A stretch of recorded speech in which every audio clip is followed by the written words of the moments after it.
예수님께서는 이 복음서를 통해서 정말 많은 것을 가르쳐 주셨습니다. 그렇다면 예수님이 하신 그 모든 말씀, 즉 예수님이 가르치신 그 내용의 핵심은 무엇일까요? 아주 쉬운데요. 예수님이 가르친 그 내용의 핵심은 바로 이 복음입니다. 이 복음은 한자로 이 복복자의 소리음자를 씁니다. 그래서 이 복음이라는 것은 복된 소리, 이 복된 소리가 이 바로 복음입니다. 그렇다면 예수님이 그렇게 가르치시고 말씀하셨던 그 복음의 핵심은 무엇일까요? 이것은 성경에 기록이 되어 있는데요. 그런데 이 대답을 제대로 하는 사람은 많지 않습니다.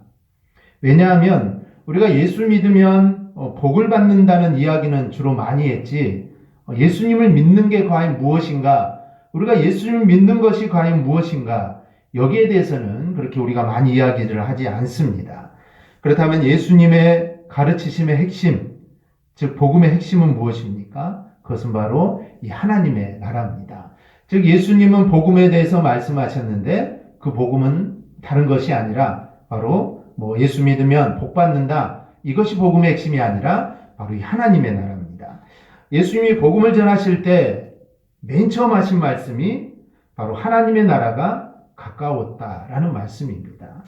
예수님께서는 누가복음 9장에서 무리들에게 죽기 전에 하나님의 나라를 볼 자들도 있다라고 말씀을 하셨고, 또 70인을 파송할 때도 하나님의 나라가 너희에게 가까이 왔다라고 이렇게 말씀을 하십니다. 또 한 벙어리 귀신을 쫓아내시면서 무리들에게 하나님의 나라가 이미 너희에게 임했다라고 이렇게 말씀을 합니다. 그래서 주님께서는 이 하나님의 나라에 대해서 계속해서 말씀을 합니다. 그런데 이 하나님의 나라에 대해서 사람들은 이해를 하지 못했습니다. 또한 예수님께서 이런 말씀이 있었음에도 불구하고, 즉 계속해서 하나님의 나라에 대해서 말씀하심에도 불구하고 유대인들이 바라던 하나님의 나라가 이 눈에 보이도록 이루어지지 않습니다. 그래서 그들의 시각에서 보면, 즉 유대인들의 시각에서 보면 메시아나 하나님의 나라는 아직 도래하지 않은 것이고, 즉 하나님의 나라의 도래와 또 자신이 메시아다고 이렇게 말하는 그 예수님의 그 말씀은 정말 허튼 소리나 해대는 정신 나간 자요, 정신병자, 또 귀신 들린 자에 지나지 않았다라는 것입니다. 그래서 그들은 지금 예수님의 교훈을 비꼬기 위해서, 즉 예수님은 이미 하나님의 나라가 너희에게 임했다, 그리고 이 사람 중에서 하나님의 나라를 볼 사람도 있다, 이미 하나님의 나라는 너희 안에 있다, 이미 왔다라고 말을 하는데 이미 눈에 보이는 건 없습니다. 그래서 그들은 비꼬는 투로 하나님의 나라가 언제 임하게 될 것인가 라는 것을 지금 묻고 있는 겁니다. 즉 그들은 하나님의 나라에 대해서 지금 오해하고 있는 겁니다. 주님이 말씀하신 이 하나님의 나라는 눈에 보이는 하나님의 나라가 아니었기 때문입니다. 그래서 그들이 아무리 눈을 씻고 찾아봐도 그들은 하나님의 나라를 절대 찾을 수가 없습니다. 그런데 유대인뿐만 아니라 이 예수님의 제자들도 그들이 성령을 받기 전까지는 하나님의 나라에 대해서 제대로 그들은 알지 못했습니다. 즉 예수님을 따라다니면서 그들은 주님이 메시아임을 알고 그 주님에 대한 믿음을 가졌지만 그들은 하나님의 나라에 대해서는 그들은 잘 이해를 하지 못했습니다. 그래서 제자들은 그 나라가 임할 때 서로 누가 높아지는가에 대해서만 그들은 관심을 갖는 겁니다. 그래서 주님은 오늘 바리새인들의 질문, 하나님의 나라는 언제 임합니까? 이 질문도 있고, 또 제자들도 이 하나님의 나라에 대해서 제대로 알지를 못하니 주님께서는 그 부분에 대해서 한번 좀 말씀을 해주시고 싶었던 겁니다. 그래서 오늘 본문의 이야기를 하신 겁니다. 그러면 오늘날 성도들은 이 하나님의 나라를 우리가 제대로 깨닫고 있을까요?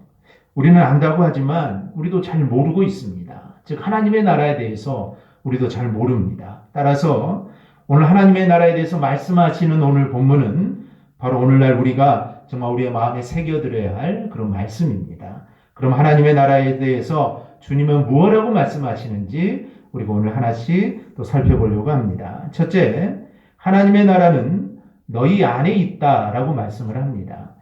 예수님께서는 20절에서 하나님 나라가 어느 때에 임하나이까? 라는 묻는 이 바리새인들에게 하나님의 나라는 볼 수 있게 임하는 것이 아니다 라고 이렇게 말을 합니다. 즉 하나님의 나라는 눈으로 보는 나라가 아니라 영적인 나라임을 지금 말씀을 합니다. 그러니 여기 있다 저기 있다라고도 말할 수가 없습니다. 예수님 당시에 많은 사람들이 제일 많이 착각하는 것은 하나님의 나라는 언제 어디서 어떤 모양으로 이루어지느냐 여기에 관심이 많았습니다. 그래서 하나님의 나라를 이 땅에 있는 인간들의 나라와 비교하여 생각했기 때문입니다. 이런 생각을 갖는 데는 저들이 가진 이 선민 사상이 한 몫을 합니다. 이 선민 사상이라는 것은 자기 민족만이, 즉 유대인만 하나님이 택한 민족이다라는 것입니다. 즉 다른 민족은 필요 없고, 즉 우리 민족만 하나님이 택하셨고, 그러니까 우리만 구원을 받을 수 있다. 이게 바로 선민 사상입니다. 그런데 하나님께서 이스라엘을 택하신 이유가 있습니다. 즉 많은 나라 중에 하나님께서 이스라엘을 택하신 것은 그들을 택해서 그들만 구원받게 하기 위해서 이스라엘을 택한 것은 아닙니다. 하나님이 이스라엘을 택하신 것은 그들을 하나님의 말씀의 계시의 전달자로 그들을 사용하시고자 이스라엘을 택한 겁니다. 즉 이스라엘을 택하여 이스라엘 유대인들을 통하여 정말 세계 모든 나라에 하나님의 복음이 전해지도록 사용하기 위해서 지금 이스라엘 유대인을 택한 겁니다. 그런데 유대인들은 그런 생각을 갖지 못하고 자기 민족만이 바로 구원받을 수 있고 우리 민족이 다른 나라와 구별된 나라다라는 이런 이제 선민 사상을 가지게 됩니다. 그래서 로마를 무력으로 물리치고 예수님이 왕이신 하나님의 나라가 임할 것이라는 그 확신을 그들은 갖게 됩니다. 그런데 예수님의 말씀을 들어보면 이 나라와는 다른 의미의 하나님의 나라를 계속 말씀을 합니다. 그래서 하나님의 나라가 그럼 언제 임하느냐? 즉 우리가 생각하는 하나님의 나라와 지금 예수님 말씀하시는 하나님의 나라가 너무 다르니까 그러면 그 하나님의 나라가 언제 임하느냐라고 물은 겁니다. 이런 잘못된 생각을 갖고 있으니 예수님께서는 그들의 생각을 고쳐주시고자 한 것입니다. 그래서 하신 말씀이 하나님의 나라는 볼 수 있게 임하는 것이 아니다. 그리고 하나님의 나라는 여기 있다, 저기 있다 이렇게 말할 수 있는 것도 아니다 라고 말을 합니다.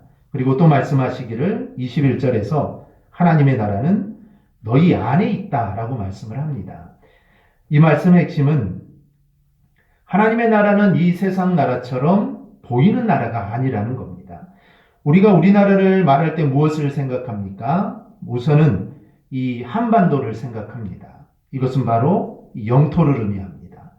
또 하나 우리나라 사람을 생각합니다. 즉 그것은 국민입니다. 또 하나는 대통령을 생각할 겁니다. 이 대통령은 선거를 통해서 국민이 통치권을 대통령에게 위임한 것입니다. 즉 따라서 이 주권을 의미합니다. 그래서 나라라고 하면은 땅과 국민과 이 주권이 있어야만 이거 한 나라라고 말할 수 있습니다. 그래서 이스라엘 사람들은 이런 형태의 하나님의 나라를 기대한 겁니다.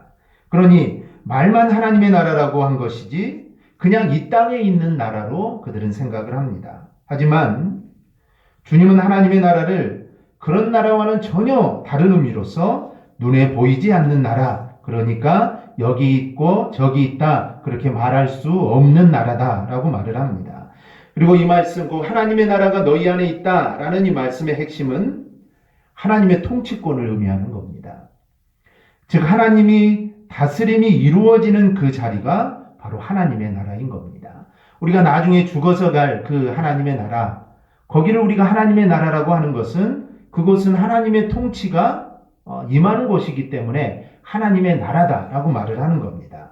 즉 예수님께서 이 하나님의 나라가 가까웠다라고 전파하신 것은 결국 이제부터는 하나님의 다스림을 받는 그런 백성이 되어라라는 그런 말씀입니다. 즉 하나님의 다스림을 받는 삶을 살면 그런 자리가 바로 하나님의 나라가 되는 것입니다. 우리는 성도입니다. 이 성도는 하나님의 나라의 백성을 뜻합니다. 즉 하나님의 다스림을 받는 자들입니다. 성도가 거룩한 이유도 여기에 있습니다.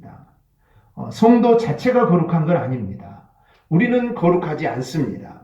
그런데 하나님께서 우리를 의롭다 하시고 우리를 거룩하다고 우리를 인정해 주셨기 때문에 우리는 거룩한 백성이 되는 것입니다. 하지만 우리 존재 자체는 결코 깨끗하지 못합니다.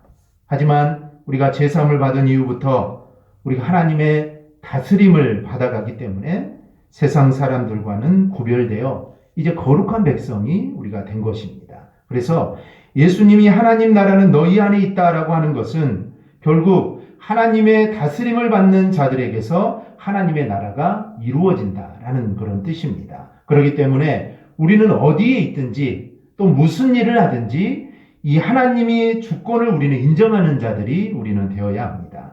하나님의 주권을 인정한다는 것은 우리가 서 있는 자리에서 하나님의 뜻대로 우리가 다스림을 받는 것입니다.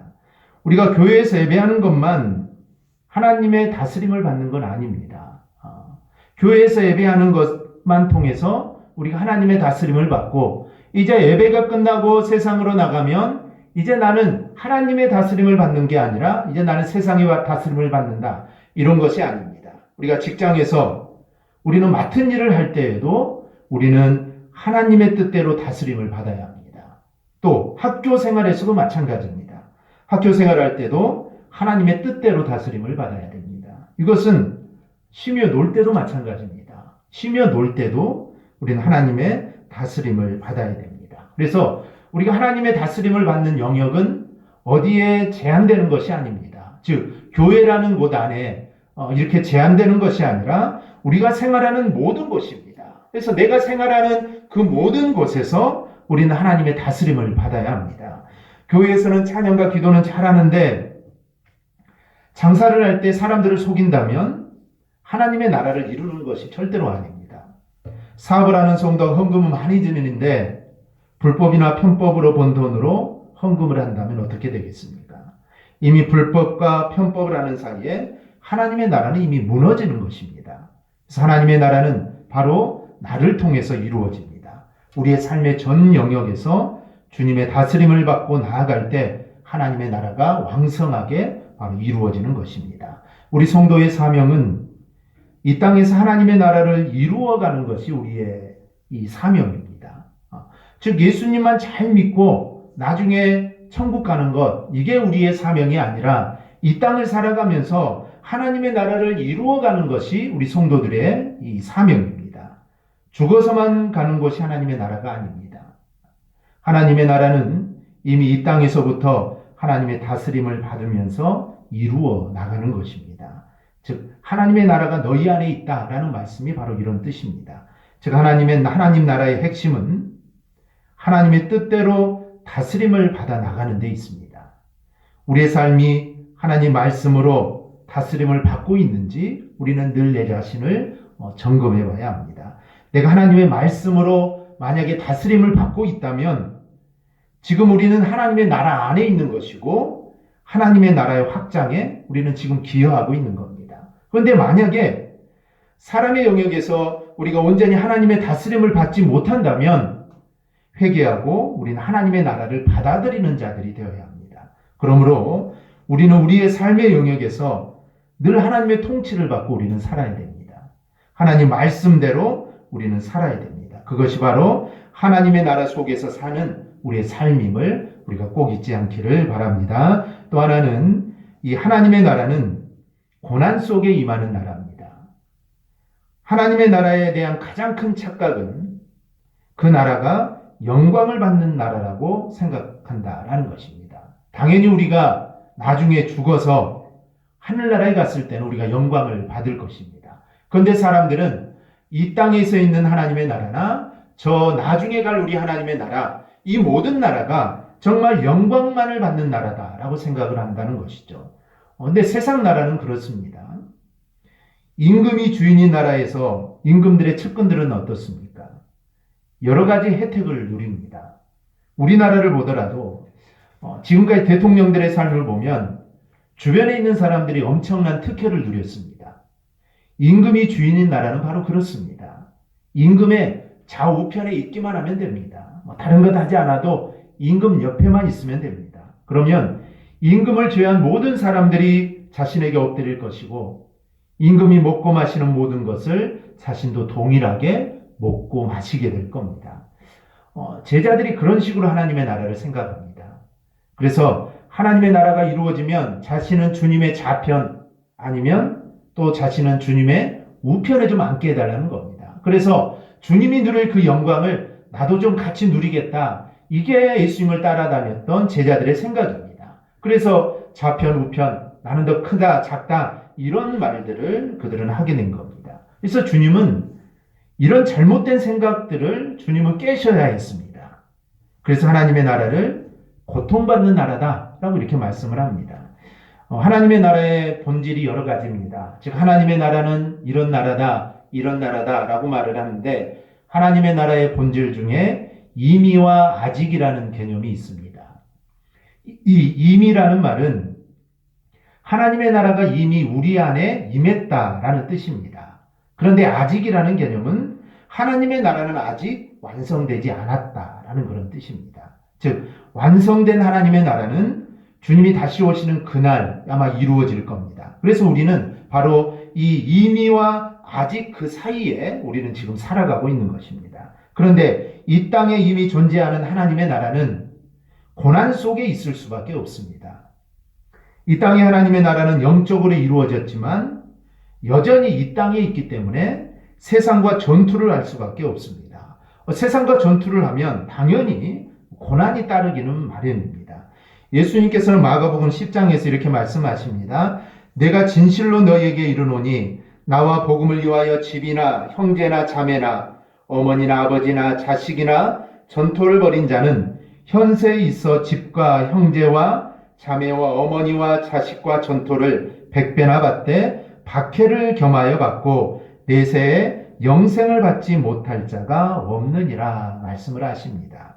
여기서 말하는 현세는 바로 이 땅에서 이루어지는 하나님의 나라를 의미합니다. 내세는 주님의 재림으로 이루어질 하나님의 나라를 의미합니다. 성도는 이 땅에서 이루어진 하나님의 나라에서도 당연히 복을 받습니다. 예수 믿으면 복을 받는 것 이거는 당연한 것입니다. 당연한 것입니다. 그런데 예수를 믿으면 이 땅에서 즉 하나님의 나라에서 이 땅에 있는 하나님의 나라에서도 복을 받지만 박해를 겸하여 받게 될 거다라고 말을 합니다. 즉 복도 받지만 이 박해도 받을 것이다. 복도 받지만 고난도 함께 받을 것이다 라고 말을 합니다. 하지만 주님의 재림으로 이제 나중에는 이 고난은 다 사라지게 됩니다. 그리고 영광만 바로 남게 됩니다. 오늘 본문을 보면 인자의 날이라는 말이 계속 나옵니다. 인자의 날은 주님의 재림을 의미합니다. 그러나 그 전에는 고통도 함께 있기 때문에 25절에서 주님은 그러나 먼저 많은 고난을 받으며 이 세대에게 버림받아야 할지니라 라고 말씀을 합니다. 이 말씀은 주님이 십자가를 질 것을 말씀하는 겁니다. 십자가를 통해 많은 고난을 받고 내가 사람들에게 버림받을 것이다. 주님의 십자가의 죽음을 말합니다. 그런데 이것은 주님만 십자가를 지시는 것이 아니라 이 땅에 있는 하나님의 백성들도 하나님의 나라를 위해 너희가 고난받을 것을 말씀을 하는 겁니다. 그렇다면 그리스도의 고난에 동참한다는 것이 무엇이겠습니까? 초대교회 때 주님의 고난에 동참한다는 것은 순교하는 것을 의미했습니다. 그러나 지금은 그리스도를 믿는다고 우리를 죽일 사람은 없습니다. 그리고 핍박도 그렇게 심하지 않습니다. 그러므로 현대에 있어 우리 그리스도인들이 그리스도의 고난에 동참한다는 것은 주님이 세우신 교회를 위하여 자기를 드리고 충성하는 것을 이야기합니다. 또한 맡은 직분에 충성하고 주신 은사와 사명에 최선을 다하여 수고하는 것, 이것이 바로 그리스도의 고난에 우리가 동참하는 것입니다. 일주일에 한 번 주일에 출석해 은혜 받고 교회 일에는 무관심하고 귀찮게 여긴다면 이거는 그리스도의 고난에 동참하는 자세가 이거는 절대로 아닙니다. 어찌 보면 오늘 주님의 말씀과 같이 복음 받고 이 고난은 싫어하는 것과 어찌 비슷한 겁니다. 주일날 하나님의 은혜는 정말 풍성하게 받지만 교회 일에는 나 몰라 하는 것, 이거는 절대로 고난에 동참하는 것이 아닙니다. 그러므로 우리는 그리스도의 영광스러운 재림의 그때 만약에 우리가 교회 일에는 무관심하고 귀찮게 여긴다면 주님이 재림하실 때 얼마나 주님 앞에 부끄럽겠습니까? 정말 주님이 피로 세우신 교회의 일에는 무관심하고 살아갔는데 주님의 얼굴을 배울 면목이 어디에 있겠습니까? 그래서 우리는 정말 그리스도의 영광스러운 재림에 정말 기쁘고 정말 떳떳하게 참여할 수 있도록 주님의 교회에 충성을 다하는 우리 성도들이 꼭 되기를 바랍니다. 셋째로 하나님의 나라는 깨어있는 자에게 임하는 나라입니다.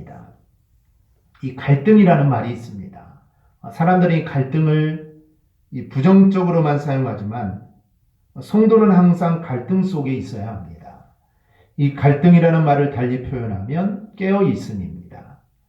양심이 죽은 자는 갈등을 할 필요가 없습니다. 양심이 죽은 자는 갈등하지 않습니다. 하지만 하나님 앞에서 양심이 살아있는 자는 늘 고민하기 마련입니다.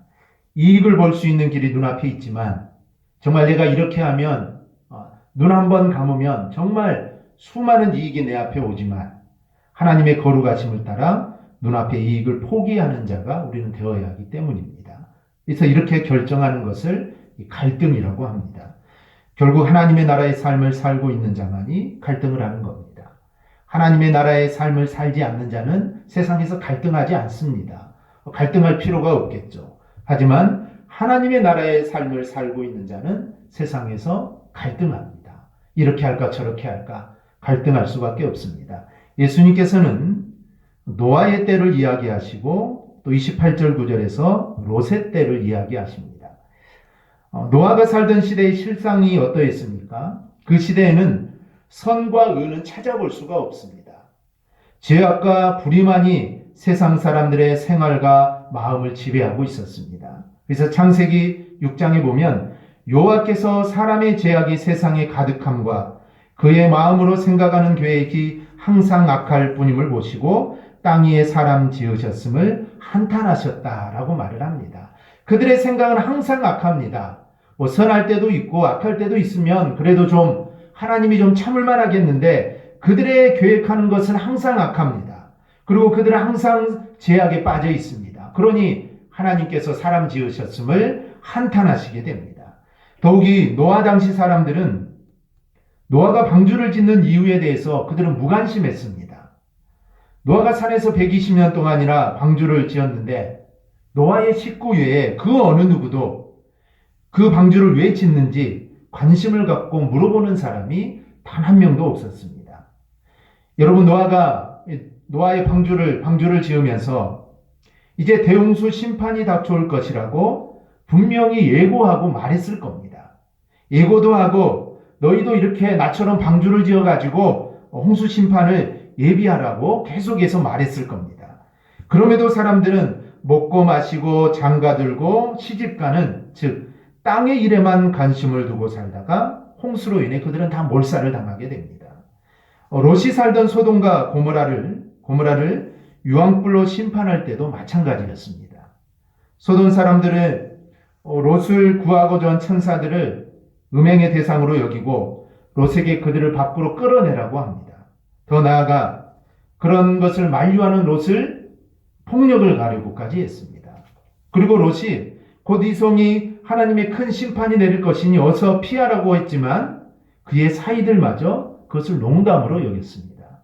그러면서 오늘 보면 30절을 보면 인자가 나타나는 날에도 이러하리라 라고 말씀을 합니다. 즉 노아의 시대 또 롯의 시대 소돔과 고모라를 이야기하면서 인자가 나타나는 날에도 이럴 것이다 라고 말씀을 합니다. 그렇다면 예수님께서는 왜 굳이 두 인물이 살았던 시대에 있었던 심판의 시점을 인자의 날과 주님의 재림의 날과 주님이 비교를 하실까요? 노아와 롯의 때의 사람들 모두는 하나님의 경고에 아랑곳하지 않았습니다. 그리고 오로지 자신들의 세속적인 삶을 영위하는 데만 관심을 가졌습니다. 그래서 각각 물과 불 심판으로 멸망을 당한 겁니다. 그리스도의 재림의 날에도 이와 똑같다는 겁니다. 믿지 않는 자들은 그들에게 임박한 하나님의 심판에 대해서 관심을 두지 않습니다. 즉 세상 사람들은 하나님의 심판에 대해서 관심이 없습니다. 그래서 결국 하나님의 심판을 피하지 못하고 그들도 멸망하게 될 것이다 라고 말씀하는 겁니다. 여기서 분명한 것은 그 때와 시는 아무도 알 수가 없다는 것입니다. 물론 예수님께서 말씀해 주신 여러 가지 재림의 징조들이 나타나는 것을 보면 우리가 대강 그날을 짐작할 수는 있을 겁니다.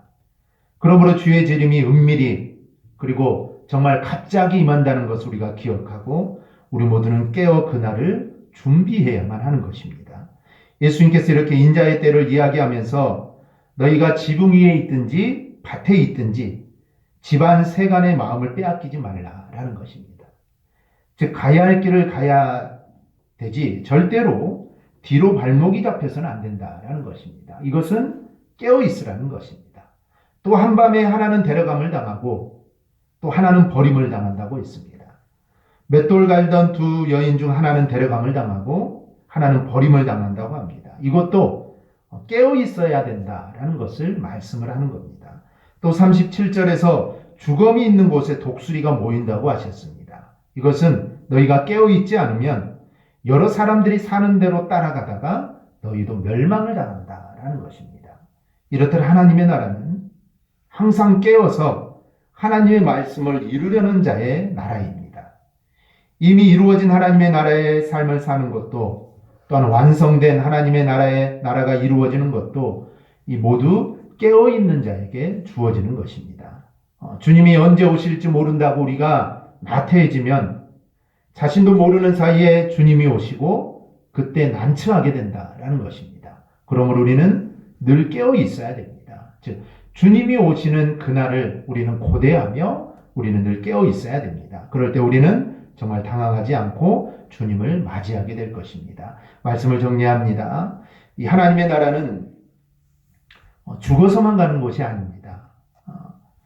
어떤 사람들은 하나님의 나라는 죽어서만 가는 나라다라고 생각을 하는데 우리가 하나님의 자녀가 되는 바로 그 순간부터 이미 이 땅에서부터 하나님의 나라는 이루어져 가고 있는 것입니다. 어찌 보면 이 땅의 하나님의 나라는 이제 완성될 하나님의 나라를 이미 먼저 우리가 지금 살아가고 있는 것입니다. 그러지 못하고 있다가 어느 날 갑자기 하나님의 나라에 들어가게 되면 우리가 얼마나 당황하겠습니까? 그렇기 때문에 우리가 이 땅에서 지금 이루어져 가고 있는 하나님의 나라를 우리는 살아가고 있는 것입니다. 그리고 하나님의 나라는 이 세상 사람들과는 다른 방법으로 우리가 살아가기 때문에 즉 하나님의 다스림을 받기 때문에 세상 사람들로부터 고난을 받는 사람들이 하나님의 나라를 살아가는 사람입니다. 이것은 당연한 것입니다. 우리가 예수 믿고 이 땅에서 고난을 당하고 핍박을 받는 것 이것은 당연한 것입니다.